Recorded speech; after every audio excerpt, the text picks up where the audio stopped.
B, we hit 40,000 today. Oh my God, I can't believe it.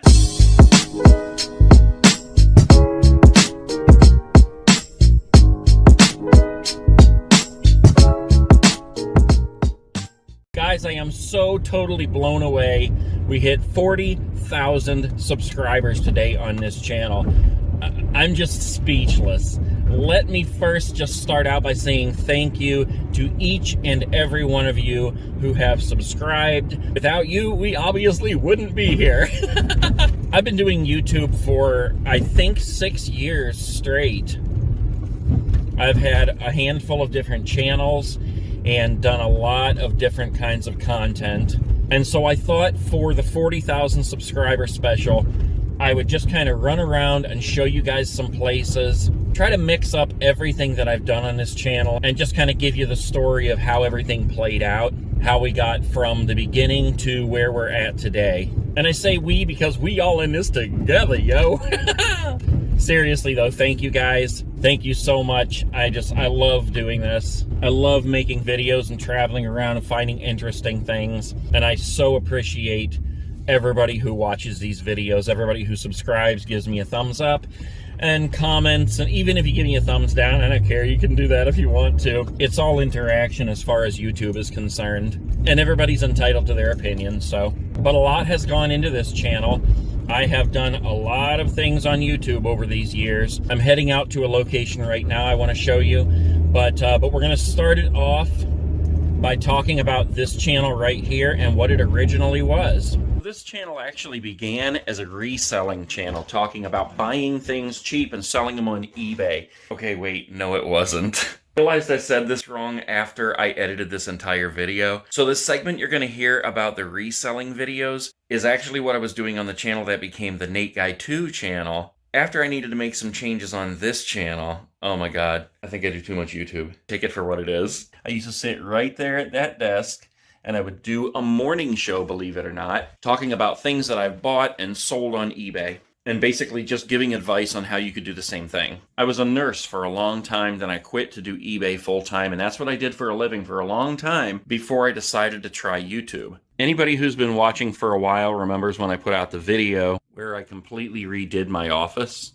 The things on these walls have a lot of memories. This is an R from, I think, the deli at the Super Kmart in Niles, Ohio. This stuff is from a couple of the Toys R Us that closed down. That sign up there actually came to me from Bill Smith. Also gave me the number 12 checkout light from my own personal Toys R Us where I used to shop. Just have yet to set it up.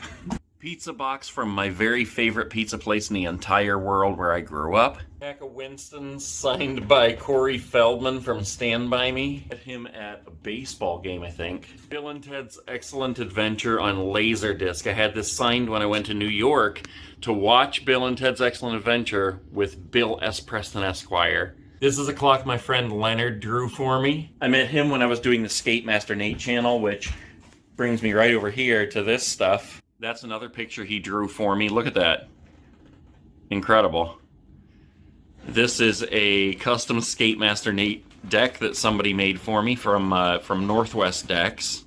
And that is a YouTube play button made from skate wax up there. Memorabilia from the Kmart that I actually worked at in Maslin. Another awesome picture that Lenneard drew for me, Freddy vs. Jason, one of my favorite movies. And up at the top here we got Wally.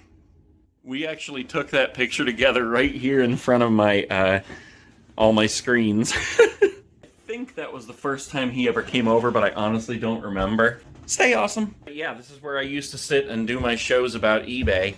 And I eventually closed down that channel, which is this channel right now. And I moved on to the Skate Master Nate channel.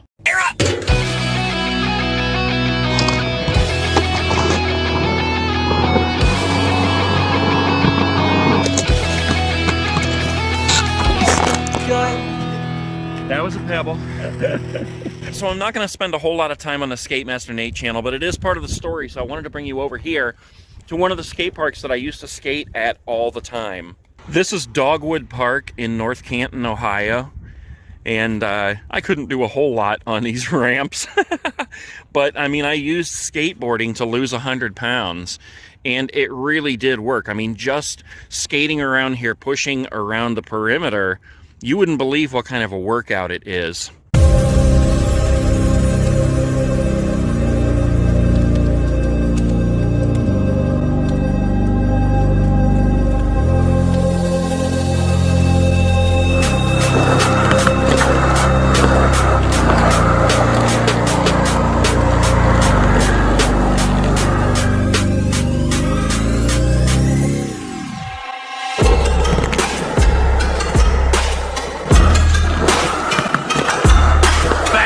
Let's do that again.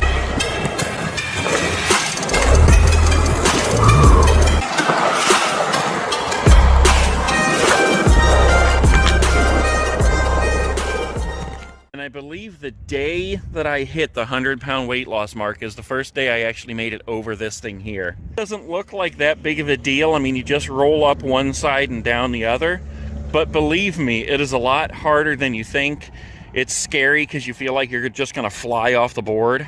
This little ramp right here actually just is hilarious to me, because I remember before I even started skating around here, I just walked up it and I was standing on the top looking to see what the park looked like from up there.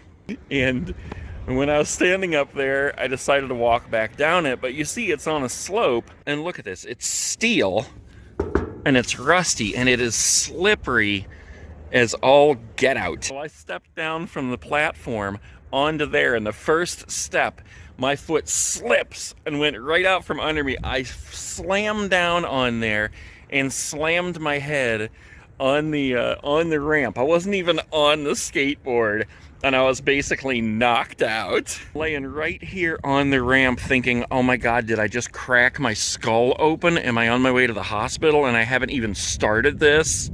I think it was the hardest hit I ever took in a skateboarding fall, even though I was not even on the skateboard, but I was okay. I got up and I lived through it. So I filmed other people skating here as well at times, and when I was doing this, I was really into it. I mean, I was giving it everything I had.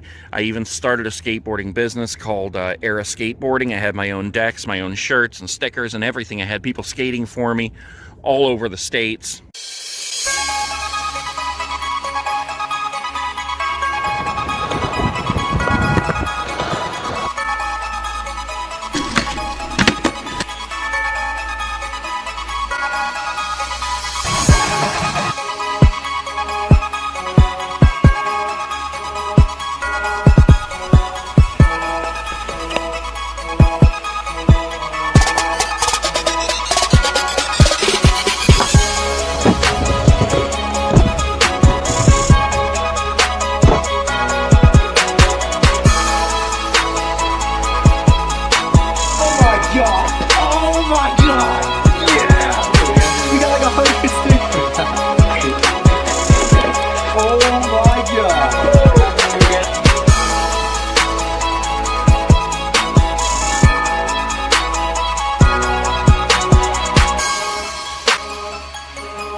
You can even still see my Era Skateboarding sticker right here on the trash can. I even have a YouTube channel called Era Skateboarding. It still exists out there. You can watch the videos, but obviously I don't do anything with it anymore. And right over here in this big open area here is where I came out the very last time I rode my skateboard. And I was trying to skate what's called regular foot. If this is the skateboard right here, if you skate with your right foot forward and you push with your left foot, that's called goofy foot. Well, I was trying to skate with my left foot forward and push with my right, because a lot of things require you to be able to keep that balance both ways. I mean, if you go up this ramp here and you just want to simply roll backwards, you have to be able to keep that balance. So I was trying to learn to skate with that foot forward so I could keep that balance in whatever I was going to do on that skateboard. I really had done enough, and then right over here I was like, I'll just skate right back over here and I'll be done and get out of here. And as I pushed, this foot stayed on the board, this foot missed the board when I went to put it on, and it stuck on the ground. The board rolls away, my legs split, and even having lost 100 pounds, I came down on this leg, and it collapsed it. It tore the ACL, and I ended up going to the hospital, and that was a wrap on Skate Master Nate. I'm not gonna lie, guys, I'm scared. I want to be able to walk.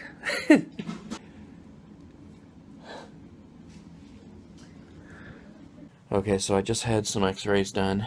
You really can't see too much of a difference at all between the two knees right now, but I can feel the left knee swelling. I can't even explain it. It just feels like the leg is separated at the knee. If it's hurting or if you want it tighter, okay? Okay.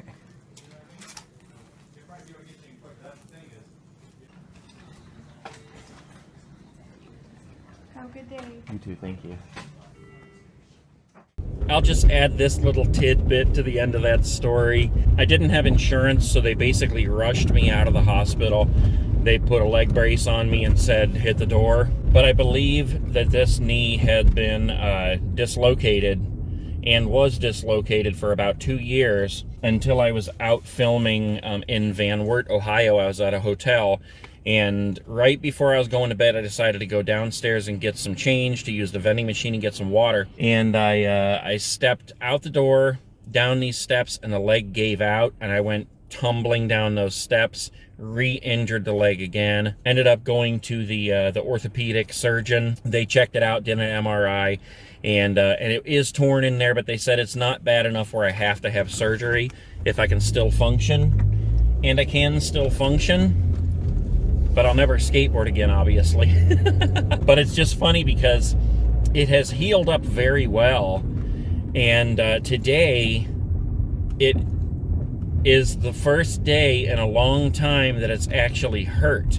I've strengthened it up through using a treadmill and walking at the park and riding on the exercise bike. I have really strengthened it up a lot. But for some reason, it just hurts today. So it's kind of funny to be out here reminiscing about that initial injury, and it hurts today. But while I had that Skate Master Nate channel, I did a lot of different kinds of content on there, and one of the things that I did was a series called Skate and Destroyed, where I started filming abandoned places.